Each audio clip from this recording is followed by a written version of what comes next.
Hello, YouTube. So this is going to be a recap of the campaign that I'm in, which is the Mutant Epoch Favored Remnant. So I'm doing this recap for a couple of reasons. First of all, I know the the original video for the live stream video we have of the game session is 3.5 hours long, and I know that not everyone out there is going to want to wait that long, is going to want to go through the whole thing. So this will be a kind of a quick recap about how the game was, what it was like, and maybe some thoughts of mine about it. Also, I plan on doing some soliloquies, which is a term that Ander Wood actually uses in one of his games, his Within the Ring of Fire game. It's a concept where basically, instead of having to say to the other players while you're playing what your character is thinking during any particular period of time, you get to have a moment not outside the game, where it's you get to say exactly what your character is thinking, but it's not directly during when you're role playing with the other characters. You can do it in a separate point where you get to talk, you get to basically speak from the mind of your character and kind of give people an idea of what his goals, motivations, thoughts are on some things that are going on during the game. So let's get to the summary of the game. So it started off with my character Edward in a small farming hamlet below the city of Shamrock. This takes place in the 24th century. A lot has gone down since the 21st century. A lot of changes. First of all, there are now mutants, there are now cyborgs, there are now all sorts of crazy stuff. Bestial humans, kind of a mix between humans and genetically modified animals. So, and also during this period of time, the apocalypse basically happened. A final war sort of situation happened, economic collapse, global catastrophe, nuclear weapons, biological weapons, all sorts of crazy stuff happened.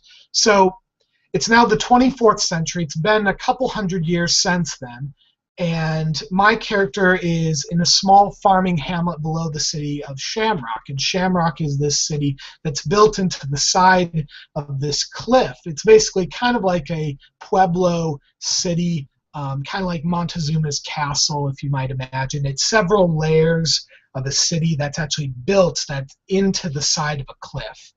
So there's different layers, kind of like a pyramid almost in the side of this cliff. So, but he's in the small farming community below the city, and he's summoned by his Edward, who is Edward Four Eyes. And Edward Four Eyes, he looks pretty normal for a human, except he is a mutant. He is a typical mutant who has 4 eye stalks instead of regular eyes, and they protrude from his forehead. So he's summoned by his father, who he tells Edward that this drought that's been going on in the area has gone on far too long, and something needs to be done about it. We need to talk to the city of Shamrock to do something about this. So my character grabs all the adventuring gear of his father and heads off towards the city. He's given a power cell by his father to see what he can do with it. So Edward goes to the local city dump, basically. It's a pile of junk, and he sifts through it to find something useful for him to power up with this power pack he has now. So he finds what he thinks is a robot, but is actually this is one of the other player characters. This is, oh goodness, of course I forget the name right now. I have the name down here somewhere.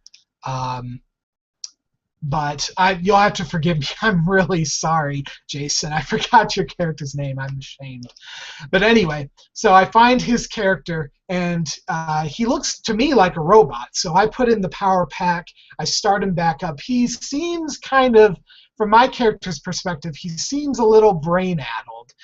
He's talking a lot of nonsense about different things like being a butler and a servant and working in the kitchen. And my character sees he has a big buzz saw for an arm. So my character assumes that he's a war robot, but he's rambling on about things that he's not really sure of. So I commission this robot. I tell him he's going to come along with me as a bodyguard to the city of Shamrock, and we're going to petition the local government to see if we can get more water for our community. So we go off to an inn, a local inn owned by Horace, and Horace is he's a little bit he's got a little bit of a temper, and he also is a bit racist. All of our characters are a little bit racist in this game. So I go in, and Horace is not very friendly towards my robot companion or my cyborg. He's actually a cyborg, but I think that my character thinks he's a robot. So I leave him outside, and it turns out that while he's outside, he's deciding that for some reason in his brain-addled head, he's going to chop down this tree. So he starts buzz-sawing this tree. He starts cutting it down. There's lots of, obviously the innkeeper is very upset. I'm confused. My character is confused. It almost comes down upon the inn, except another player character comes in to save the day, and this is Reginald. And Reginald is a very he's a very mild-mannered, gentle sort of soul, but what we don't realize this at the time, because he's this what's referred to as a mutant freak, which is this horribly mutated human. He's called another nickname that Reginald is known as the Rabbit Man, because he has these hugely long ears that cover his body. He has this whip-like tail. He has all he has bugs crawling out of him. He looks insane. He just looks he has all these crazy mutations. So the minute Horace sees this, Horace the innkeeper runs back inside. He's not dealing with this stuff. He's not paid enough to deal with this. So Reginald, we meet with Reginald, and there's a lot of banter, role-playing between. Reginald is, apparently he's a logger with his family. My character kind of hits it off a little bit with Reginald, even though he's kind of freakish looking. My character's kind of fascinated, honestly, by this, how such a creature could even exist, how it could even live. He decides to accompany us, and we go up to Shamrock to solve this problem. Then we switch over. We not only have those three characters that we're all running, there's another three are also running. Okay, so we have two sets of three characters so far. We actually are playing each a total of 3 characters. So now this was only one set. Now we're going over to another set of characters. So it starts with Ebony. She is a large, very, very large bear, who also actually a bestial human, which is part human, part bear, but also slightly mutated. So she's much larger than your average bear. So she's living out in the woods in a cave. She's just come out of hibernation, and she smells something really good. So she comes out of her cave, and she sees these other bestial humans, these turtle men, who are bringing this wagon into Shamrock, or they're moving towards Shamrock. So she decides that she's going to she's kind of, she has a kind of a sketchy background, not quite so honest living, former bandit. And so she kind of goes up to her. I think she's used to getting her way, so she decides she's going to start eating their fruit that they have in the cart. And honestly, these turtle men are so frightened of Ebony, that they're like, oh, well, maybe you can come with us. We'll pay you in fruit, and just don't hurt us, and you can come with us and protect us. And she thinks this is a good idea, so she accompanies them towards the town. And they end up finding along the way, before they make it into town, they find the body of another turtle man on the road. So they're kind of wondering, what's going on with this? What's the meaning of this? What's going on? Then we skip over to another one of my characters, and this character is known as Lou. And Lou is the assistant to the mayor of Shamrock. Okay, so he's in his office. They are seeing these turtle men and this giant bear kind of coming up the side of this. They're coming up the cliff, and they're watching as they're coming up. And they're going to be conducting a trade mission with the turtle men, the mayor and Lou. So they go and meet them. And the turtlemen are furious. They think that the town is responsible for killing this turtle man they found on the road. But as far as Lou knows, the town is not involved in this murder. So there's kind of this mystery going on. So Lou is, he's trying to speak for the mayor, because the mayor is, he's not the greatest speaker, honestly. So Lou, he's saying, well, we'll make this right. We'll figure out, who did this, because he really wants this trade to keep going on. So the mayor tasks Lou with gathering together a couple of people to accompany the turtle men back outside the town, and to find out who is responsible for murdering this turtle man. So he recruits Ebony, the bear, the giant bear, and also Ebony meets up with another player character, Billy Bob. And Billy Bob also has a pretty sketchy background, and he actually has a past with Ebony. Now, whether this is romantic or not, well, Billy Bob is also a mutant, but there may have been some interspecies romance going on. It's rather sketchy, again. But they were both bandits, and they actually, a long time ago, they raided Shamrock, and they were kind of recounting some stories together. But Lou got together and met with these two. Lou kind of suspected that these two were bandits, at least in the past. And so he decided, well, the safest course is I'm going to just recruit them, just keep them busy, and they won't cause trouble in town. So Lou recruits Billy Bob and Ebony the bear to kind of, to solve this mystery of who murdered this turtle man, and also to kind of accompany the turtle man out of town. So they agree to this, and Lou is going to go with them as the town's representative. So they leave with the turtle man, and they end up later on, they get attacked by these creatures, which they fight off.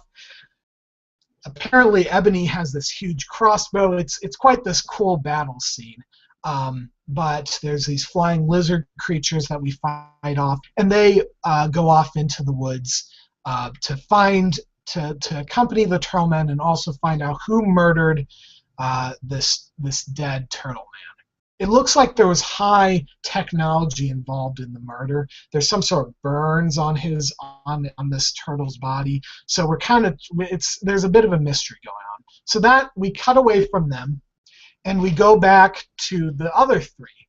We have Reginald, obviously, and we also have the robot. Sorry for getting your name again. And Edward Four Eyes. And they go up to the town, And Edward petitions the mayor, and the mayor says, well, we're kind of in a desperate stretch here too. We don't have a lot of water. Maybe you could, I have a couple of ideas of things you could do to find more water. And he tells of this town that's off in the desert called Gearshift. And Gearshift is supposedly this town of cyborgs, kind of like our cyborg character that we have coming with. So he says, there's this town that's out there, and they might be able to get you some water, because cyborgs don't really need as much water. Maybe you can get some water from them. So my character thinks this is a good idea. He's kind of eager to get out, eager to go adventuring, and Edward decides, he's going to have the robot come along with, or the cyborg come along with, since he could be a representative for them. And he's also going to have Reginald, the mutant freak, come along, because, well, Reginald, he's kind of becoming a fast friend of Edward. They have a lot in common, it seems. So they're going to be staying the night in Shamrock, and then in the morning they are going to leave, accompanied by the town's tank. They're going to go to find this Gearshift and hopefully petition them for some water. So that's the story so far. It's been very interesting. We're each playing 3 characters. Only 2 of our characters have been introduced so far. But it's kind of interesting. We have this thing where, it's shifting back and forth between these 2 groups, almost kind of like Game of Thrones style. There's this ensemble cast. There's not really one primary character of ours. It's just more like these stories that are sort of intertwined together. They have some stuff in common. In fact, Lou met very briefly with the other group, with the Edward, Reginald, and robot servant group. But he kind of, he dismissed them as, man, they're a bunch of chicken farmers, I'm not going to deal with them. But it's very interesting, how this is all going to work. We'll have to see, and this has been my summary of recap of the Mutant Epoch first game of the favored Remnant campaign. Thanks for listening, and I will soon be after next session, I will be coming up with a couple of soliloquies, basically the thoughts of my characters. So I will see you next time.